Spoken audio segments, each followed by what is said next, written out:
તો સાબરકાંઠાના ઈડરમાં વરસાદી માહોલ છવાયો છે, જ્યાં વરસાદને પગલે અંડરબ્રિજ પાણીમાં ગરકાવ થયા છે। સ્ટેટ હાઈવે પરના અંડરબ્રિજમાં વરસાદી પાણી ભરાયા છે। પાણી ભરાતા એમ્બ્યુલન્સ સહિતના વાહનો પણ અટવાયા છે। અનેક વાહનો બંધ થતા વાહન ચાલકો પરેશાન થઈ રહ્યા છે।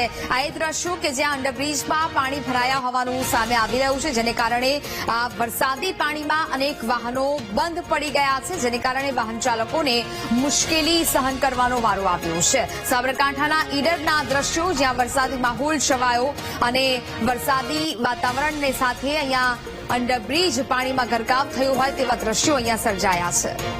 સંવાદદાતા સંદીપ ફોનલાઈન પર જોડાયા છે। સંદીપ, સાબરકાંઠાના ઈડરમાં વરસાદી માહોલની સાથે હવે અંડરબ્રિજ પણ પાણીમાં ગરકાવ થયા છે, શું વિગત?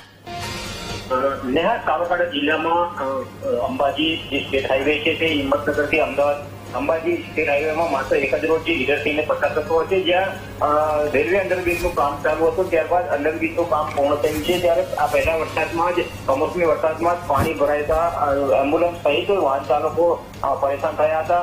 ગત મોડી રાત્રેથી જ પાણી ભરાતા વાહન ચાલકો ફસાયા હતા। આજે વહેલી સવારે 6 વાગ્યા સુધીમાં પાણી કાઢવામાં આવ્યું છે, એટલે કે પાણી અંડરબ્રિજમાંથી પાણી કાઢતા આજે વહેલી સવારે રોડ ખુલ્લો કરવામાં આવ્યો છે। અને જે કમોસમી વરસાદમાં આજે ચોમાસા જેવી પરિસ્થિતિ સર્જાઈ હતી, જેને લઈને સ્થાનિકો વાહન ચાલકો સહિત જે ટ્રાવેલિંગ કરતા હોય તેવા વાહન ચાલકોને પણ ભારે પરેશાની થઈ હતી અને એમ્બ્યુલન્સ પણ ફસાઈ હતી।